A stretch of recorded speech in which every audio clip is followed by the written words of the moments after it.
Welcome to Corks and Conversation with Elizabeth Breck. She's a debut author of Anonymous, which I just loved, and a former PI in California. And I can't wait to talk to her, Cathi. I know. I am so excited, and I agree. I absolutely loved this book. I tore through it in literally less than 20 hours, I think it was. Yeah, I just stopped and read. It was a page turner. Yeah, it was great. But I do want to tell you about, because I'm so excited about Elizabeth's background. She is a licensed private investigator from the state of California, and that's not an easy task. I'm sure she'll tell us about. As a native Californian, she had read Harriet the Spy, one of my favorites too, only 20 times by the time she was 9. So it was no surprise that she grew up and became a PI in real life. She worked mainly in the insurance investigations industry, which makes her the real life version of Sue Grafton's hero Kinsey Milhone, another fave. In 2013, she decided to go back to school and earned a bachelor's degree in writing, summa cum laude, pardon me. Nice. From the University of California, San Diego. And Anonymous is her first novel. And most importantly, really, she lives with a black lab named Hubert, who is her best friend. Elizabeth, welcome. It's so nice to talk to you. Thank you so much. Yes, I'm so happy to be here. And thank you for the wonderful introduction. Yes, I am a private investigator, not a former private investigator. I'm actually current. I just renewed my license.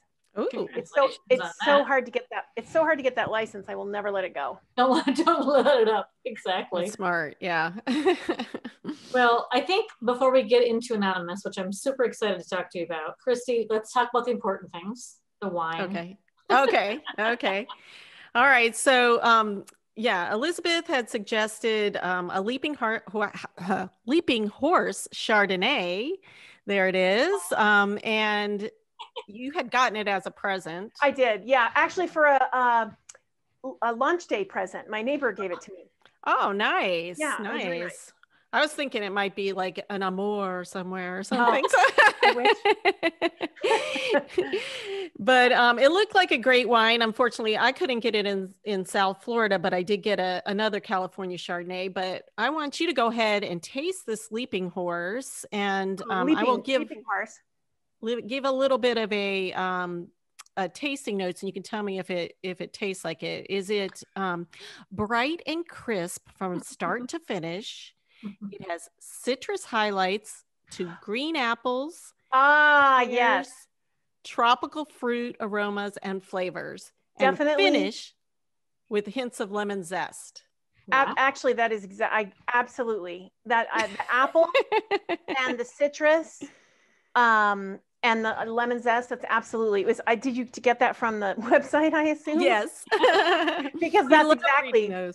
Yeah, that's exactly it. That sounds perfect. Very California. That sounds very, very Southern California. I didn't look up mine, but I can taste a little lemon zest in mine too. So, well, cheers. Cheers. I am not drinking wine with you two today. Because I am drinking the Anonymous cocktail found on Elizabeth's website. So if you go to the website for Anonymous, and she'll tell us about that later in the episode. Yeah, ElizabethBreck.com. ElizabethBreck.com. Thank you. And on the More tab, I think on the far right, you drop down, there's a recipes tab. Yes. And I was like, oh, what is that? What is it, Cathi? Anonymous cocktail. Are you going to tell us, or is it a surprise? Oh, it's so good. Okay. What is it, Cathi? It is. She's like too busy drinking it. She's like, sorry. I actually invented that because I wanted it to match the color of the book. Yeah. Which it looks a little clear. I know. I only put. She probably made it too strong, or too much gin. Maybe too much vodka. Or is it vodka? It's got a little bit of vodka, I'll tell you. But I didn't put enough grenadine in it. You know, I didn't. Oh, that's why. Yeah. So it's just pale pink. It's basically like a lemon drop martini, which is my favorite drink, with a splash of grenadine. So it just gives it that that sort of Hello. color. Yeah. And it'll put hair in your chest, probably. I need that. I need that. I have water to as a backup too. Yeah, I do too. I brought water too. Yeah. But That's a good idea on our podcast, I tell you. Cheers, you guys. Cheers. Good. All right. Okay. I just sip on mine here. Yeah. All right. So I'm ready to jump right in. You guys so can keep excited. drinking so that your answers are even better. But but I'm going to start with saying that Madison Kelly is one badass character. And I know she's like your alter ego and based on many of your life experiences. Therefore, we're guessing you're pretty badass as well. So can you tell us about a time when you had an adrenaline producing experience as a PI? And maybe do you miss those thrills, or is writing about the thrills good enough? Well, I am still a private investigator, so I still do this work. I definitely take a break when I'm writing. I have so many adrenaline producing things. Yes. And it's kind of the reason that I have moved more into writing is because I'm getting older and it's exhausting. I mean, doing surveillance is exhausting. So, I mean, there's one in the book there's two in the book that really happened. So I don't know if you want me to tell you about one of those. If it's not a big spoiler, you can tell about one of those. It's not a spoiler because, I think Madison is recalling it in the book, so it's not like it doesn't move the plot forward necessarily. And one of them has swear words and one of them doesn't. So maybe I'll do the one. We're all about the swear words. You don't mind the swear words. And we swear. We're good. Okay. I don't think we have many kids watching or listening to our podcast. I just always have to check that ahead of time. So then I'll tell you this one. So I was doing surveillance. This is when I very first started. So I was a young girl. I was probably 25, 26. I'm doing surveillance in my Toyota Corolla and I'm 5'11" like Madison. So that is a tight squeeze. And I was, it was probably 5:30 or 6 in the morning. And I was in East LA, in a not good part of East LA, doing surveillance, and the houses were set way far back from the street. And basically no one would hear me if I screamed is the point of that. They were set way far back from the street, lots of gravel, old cars up on the lawns, things like that. And this street was deserted because everybody had driveways. So they were long driveways. And I was there and the sun had just come up and now I'm in the back seat and I have like a little Velcro curtain up in between the seats. That's a black piece of material, really. And this is the way I used to do surveillance when I very first started, because this is how the guys taught me to do it. And guys have to hide more than I do. Like I can sit in the front seat and nobody's going to ask me what I'm doing, but a guy sitting in the front seat in a neighborhood is going to get the police called on them. Oh yeah. So this is really how guys do surveillance, but I don't have to do that anymore. And this was in the beginning. So I'm in the back seat. I'm completely hidden. My windows are tinted. I mean, if someone came up and put their hand up against the window with your head right there, you could probably see me. But if you're just walking by, you're not going to see me. So there I am, doodly-doo, just waiting for this guy to come out of his driveway and in a car, so I don't really have How are you going to climb over the seat to get into drive and follow him, right? That's exactly how I do it. I jump into the front seat and the curtain comes down, jump into the front seat, start the car and follow them. So I'm sitting there waiting and here comes a guy, just some random guy walking down the street and he's walking towards my car. He was about 6 feet tall. He looked like a serial killer. I mean, he looked, oh my gosh, just when you see like evil sort of radiating off of he looks so scary. And I'm watching him like, what is he doing? And he's just sort of casually walking down the street at 6 o'clock in the morning in East LA. Right. This is bizarre. So here he goes, do. And as he's getting towards my car, he crosses in front of my car and goes to the driver's side door. And he stops there and I am freaking out. Right. I mean, this is a terrifying man. And he's standing right by my driver's door and he's looking around. Oh. And I had the windows down about 2 inches because it was summer. And he puts his hands on the window and starts shoving the window down. No. And I know exactly what's about to happen. He's going to reach his hand in, unlock the door, and steal the car with me in the back. With you in it. Oh And my I'm telling God. you, that would have been an added reward for him. This would not have been a problem for this guy. He was terrifying. So I don't know what came into me. It was literally just survival instinct. I lowered my voice as deep as I could get it. And I go, get away from the car, motherfucker. Oh. And he just dropped his hands to his sides, casually walked away, walked down the street. He didn't run. That was almost the scariest part, because somebody that was just out for a joyride or something like that would have run. He would have been like, oh my God, what have I done? He was like so calm and skilled. He knew, don't run. That makes you guilty. Oh my God. It was. Do you still have nightmares about that? Like the fingers on the window? No, I don't. Because I got away, probably. That's probably why I got away, you know? She has dreams of victory. Yeah, exactly. It was so scary. Yeah. And that wasn't even related to surveillance, really. I mean, that was just a guy trying to steal my car while I was in it. Right. Okay, that's the sales pitch for this book, because that's exactly what this book is just chock full of. Yeah. So hey, so if we come out to California, can we do a ride along? Sure. I mean, it would be kind of crowded, I think. Kathy's really tiny. She can fit in the back. That's right. You can hide in the back. I'll ride in the trunk. Oh man, that's scary, but I would love to, spend a day figuring out how you do all that, because that just sounds so fascinating, actually. Yeah, I mean, it's old hat to me now. So I realize that it sounds exciting, and I guess it is. When I think about it, I'm like, I guess it kind of is, but to me, it's just sort of old hat. I'm sort of used to it, I guess I watch a lot of cop shows and stuff. So I'm like, but anyway, yeah, I mean, that's cute. It's like 20 minutes. No, I would say it's like 4 hours of intense boredom, sort of zen, like you get into sort of a meditative state. And then it is 20 minutes of absolute adrenaline rushing, losing your mind, heart beating out of your chest, because insurance investigators generally do surveillance by themselves. They follow someone by themselves.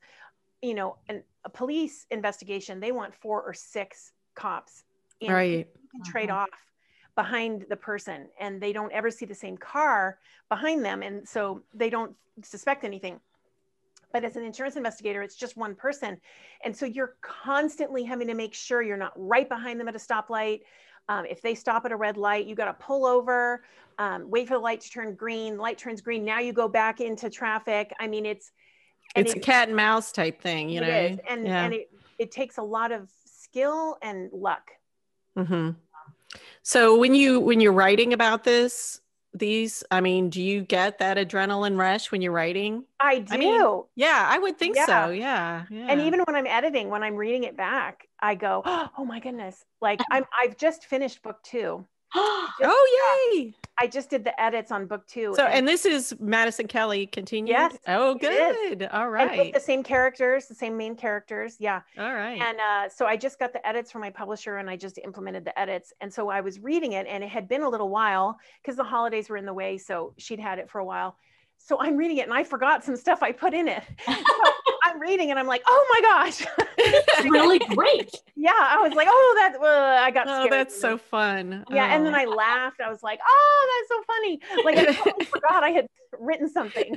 I know. That's amazing when that happens. Awesome. That's great. Well, we're excited then, because like, Cathi said, this was really, and I know I've heard from a few listeners that have read it, and they're just like, they bought it for somebody else. So it's really, good to know. Yeah, it's a good book for a lot of people. I definitely wrote it with, like, I've read I've been reading murder mysteries since Harriet the Spy. Right. And I mean, hopefully there was no murder in that, was there? No, I didn't read Harriet the Spy. No, but I should say mysteries. I've been reading mysteries. Like Nancy Drew. Yeah, there's a few murders I never read Nancy Drew. Oh, really? I read all of them. You need to go back and reread each other's favorite, because I read all of those. You did? Harry the Spy, and the Bobbsey twins, by the way. That's I was really okay. The Hardy Boys, and I'm a little older, maybe. I went Hardy from Boys and Nancy Drew. Harriet the Spy to Sherlock Holmes.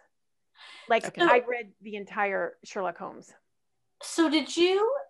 I mean, because when you're talking about your surveillance experience, which definitely you can see her experience in Anonymous, but it really harkened back to me to Sue Grafton and her character.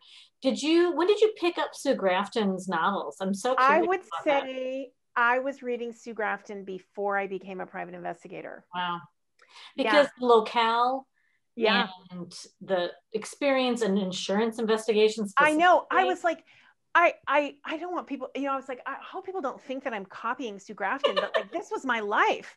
Like literally, so where Madison lives in La Jolla at Windansea, I lived there. But I gave myself the better apartment because I lived in the bottom apartment. Right. I coveted the top apartment, so I gave it to Madison. Are you an original California girl? I am. Okay. Born and raised in California. Okay, so this leads me, Elizabeth, to my question. This book, I've only been to California a handful of times, not even a handful. This book to me is like a love letter to San Diego area. Yeah, it really is. I mean, did that just come? Well, what it is, like I said, I've been reading mysteries since I was a child. And so I don't even know how many I've read, 10,000? I don't know. I've read them all. All the adult mysteries. I haven't necessarily read Nancy Drew, but I mean, I've read literally Michael Connelly, Lee Child. I mean, the entire series of these, Sherlock Holmes. I mean, we could just go on and on. So I wrote a book that I would want to read, which means all the things that you love about mysteries, I put them in there. And I'm very methodical when I'm writing. So I have, my first draft is a Microsoft Excel document. And I plot out every single scene in the book, every single one, what's going to happen, what clue she's going to find, what is going to be a red herring, what I want the reader to think is happening, but it's not really happening. And I can then move those around if it's not working. So I make sure at page 5, the person doesn't want to put the book down. Page 25, they don't want to put the book down. Like it's very methodical.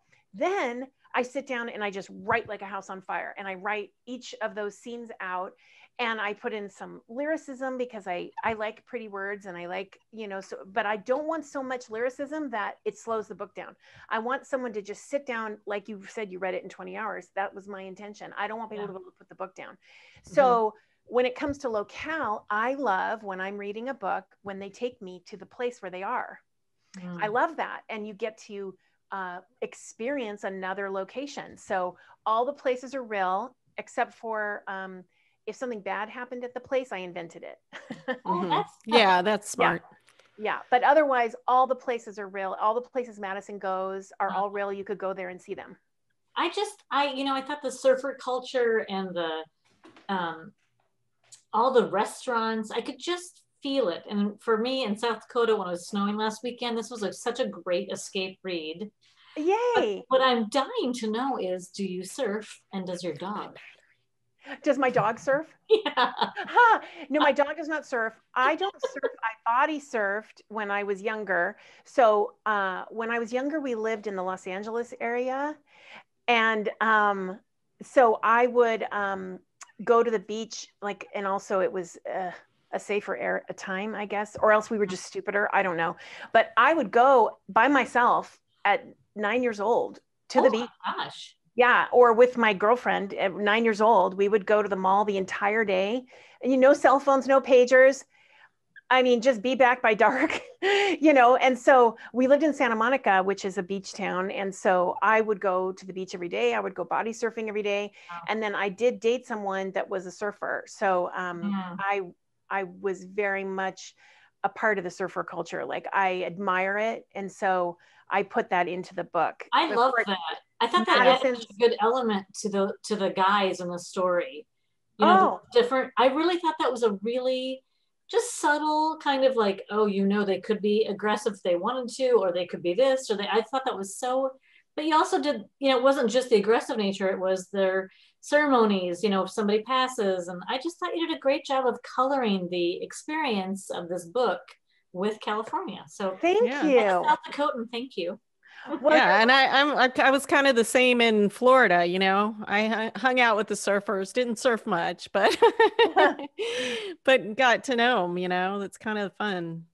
Yeah, and I think maybe having the heart of a writer, which I've had since I was a child. I actually recently found my SAT score. Oh. Yeah, because I was going through old things to throw out stuff, and I found my SAT scores.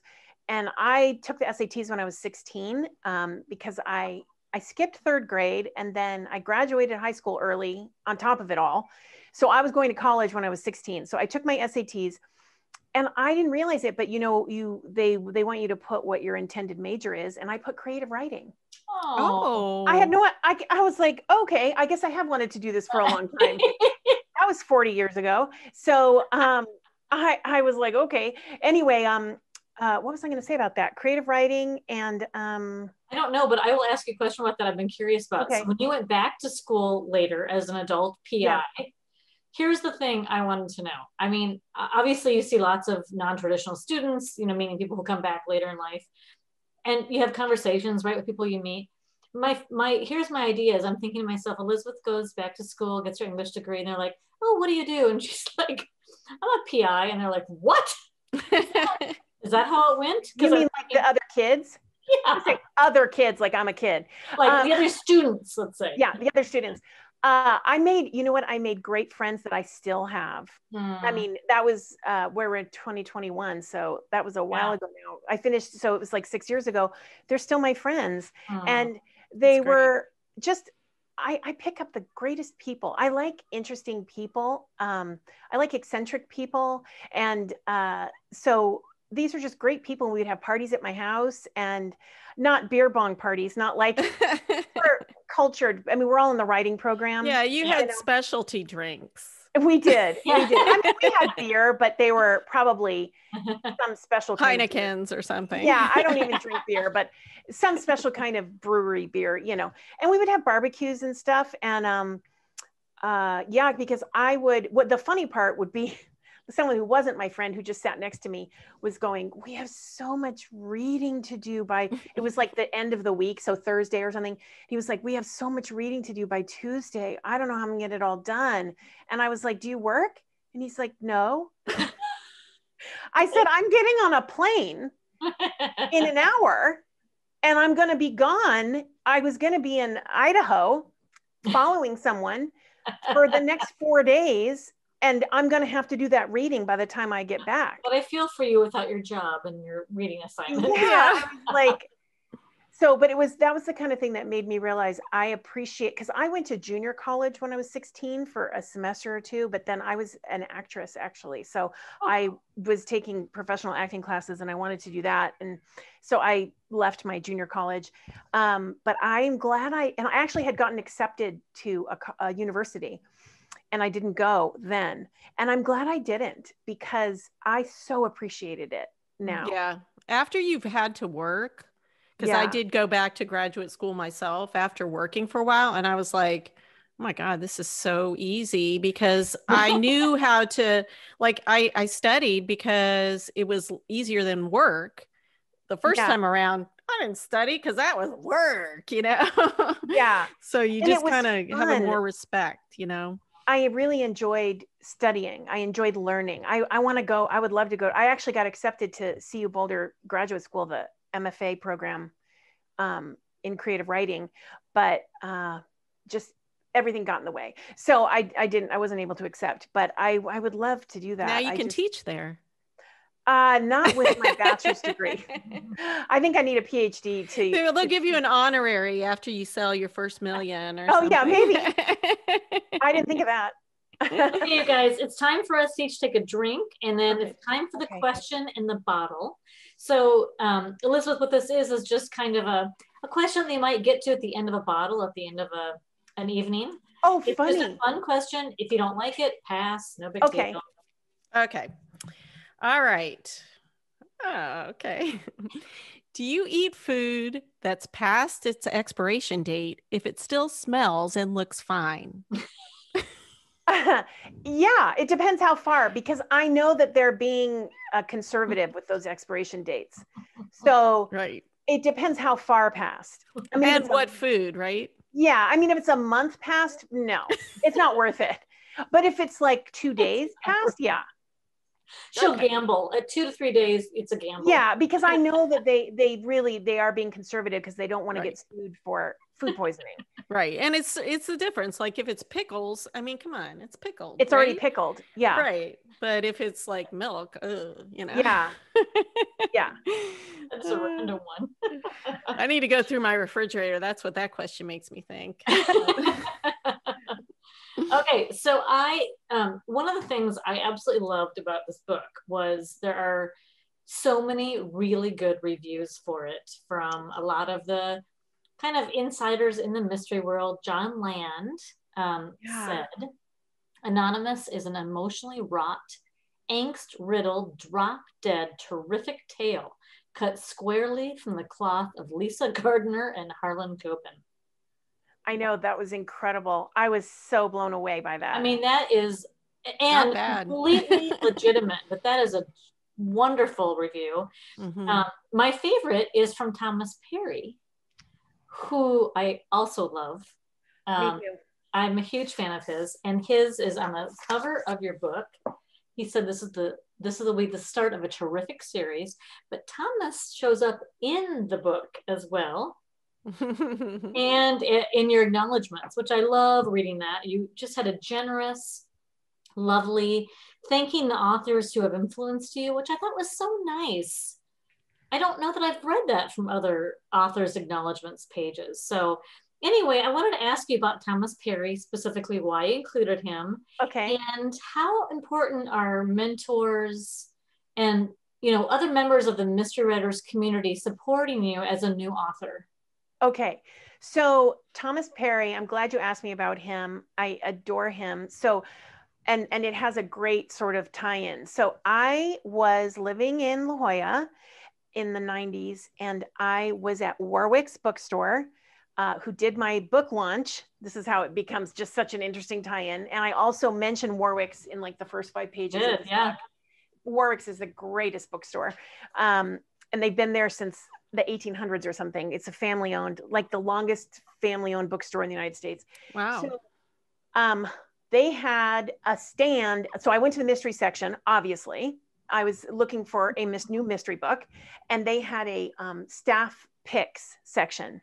And there was a Thomas Perry book called Dance for the Dead, a Jane Whitefield novel in the Jane Whitefield series. Anyone that doesn't know, Jane Whitefield is a half Native American, half Caucasian girl who takes people that are in trouble out of their life and makes them appear someplace else using private investigating skills and her Native American sensibilities and spirituality. Oh my God, it's the greatest character. So I had never heard of this. So I pick up the book and I'm reading the first page, and she's standing in a courthouse, and there's 2 big men coming toward her, and she's holding her purse like she's going to swing her purse at them. And I'm thinking, I am not going to read a book where some girl is swinging her purse at 2 huge bruisers. Like, that is going to make a difference. And I thought, well, let me just keep reading. And what she did was, the guy goes to punch her, and she grabs his arm with the strap of her purse, and using his momentum swings him to the side and throws him into the wall. And I was in. And I was like, yes, please. Oh. Where do I buy? Yeah. Ring me up. So I bought that book, Dance for the Dead. Like I'm selling his book more than mine in this podcast. Anyway, I've read that book 6 times. I love that book so much. I've read the entire series probably 2 or 3 times. It's probably time to start to read it again. So I went to a book reading of Thomas Perry's in La Jolla about when I was going to college. So somewhere in the last 5 years. And I struck up an acquaintanceship with him about, just, I want to write a book. And his wife, Jo Perry, who's also a writer, I said, I want to write a series. And I think I was already writing about Madison in my college classes. And I said to her, but I don't know if I'm going to do that. And she said, write what you know, which I'm sure you've heard before. Mm-hmm. And I was like, okay, well, I definitely know about insurance investigations. And so that sort of got me solidified that that is what I should do. And we've kept up our acquaintanceship. So when my book was coming out, I wrote him and said, would you read it? And if you like it, write a blurb. And he said, I will read it. I can't promise I will like it. And if I don't like it, I can't write a blurb. And I said, obviously. And then he wrote me a blurb. Yay! He liked it. So it's hugely supportive to have that from other authors, obviously, because, you need a leg up, and they have had such an influence on me. I've read so many that fortunately I've got my own style. I've got my own voice. I'm not like, if I'd only read Sue Grafton or I had only read Thomas Perry, I might be writing like them, but I've read such a diverse, but they're all infused in me, so yeah, there you go. Great. Oh, that's wonderful. Love it.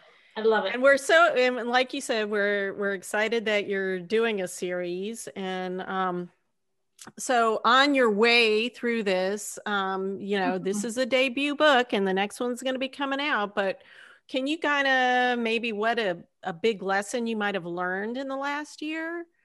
I mean, or what are some of your takeaways that you could give to new writers on, starting out and writing a series? For sure. Let's see. I have a really good one, which I kind of knew ahead of time. And so it has helped me through this process because I've had some highs and lows.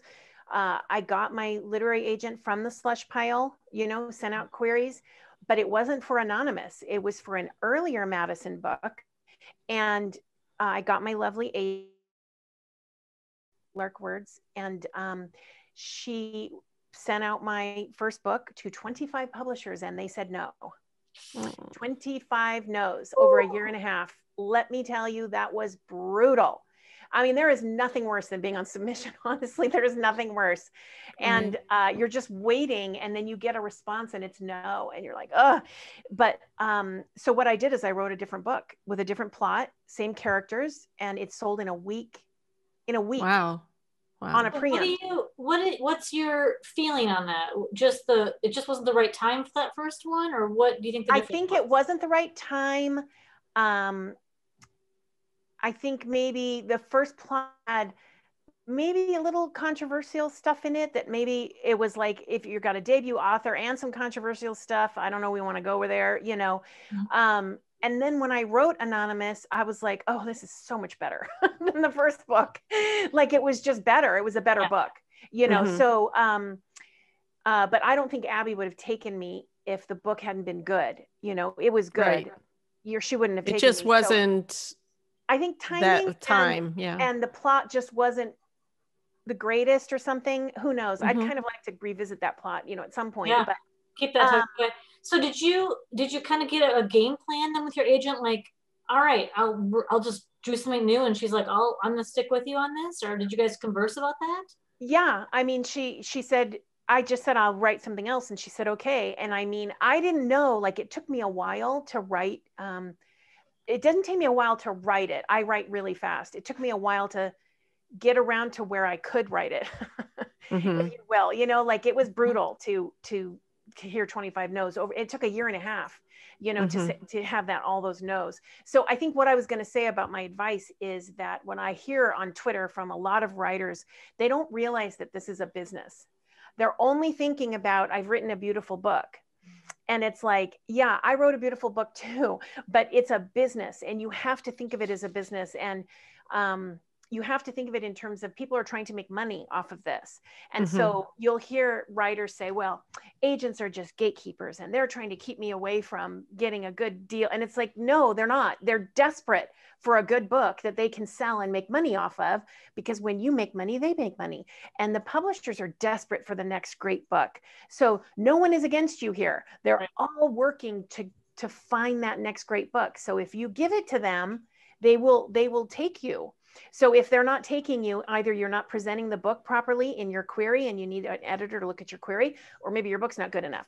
Like in my case, the first book, you know, Right. so, and it's a timing thing too, you know, it's what's hot and what's not. And, you know, you never know. And it could have been, the first book could have just been timing, and, you know, we could bring that plot back with no changes and it could get sold, you know, who knows, but they just didn't. And so and I think that's the thing. It's like, you can't cry over, they don't want me, you know, what I used to, because people would say, oh, that must be really rough. And I would say, yeah, but I can't fault the market. I can't get mad at the market. You know, they didn't want it. It didn't sell. I didn't have a marketable book for whatever reason. I need a marketable book, you know, so it keeps you from getting, it keeps you from giving up, first of all. That's the biggest thing. I think people a lot of times do give up, or, you know, and then you never know. You never know what might have happened. And I do believe that I was a very good writer before I got my bachelor's degree in writing, but oh my God, was I a better writer after my bachelor's degree.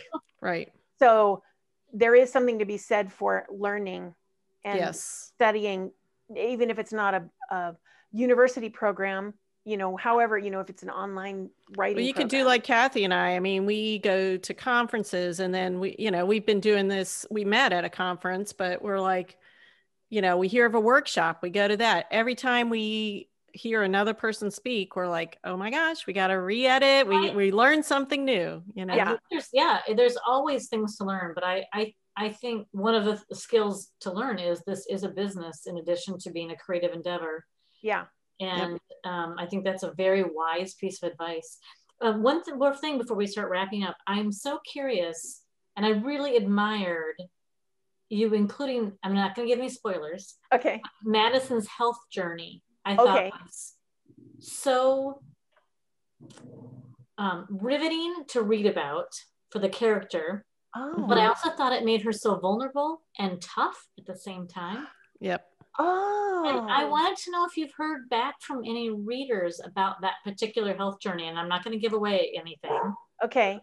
I haven't. And so I am very glad to hear that from you, because that journey continues in the second book. And I was sort of wondering, like, I hadn't heard back from anyone, but I was sort of having faith in the fact that it's a health journey that a lot of women are on, and it does not necessarily the ins and outs that, let's see, how do I put this? The boring details don't get discussed. Right. You know what I mean?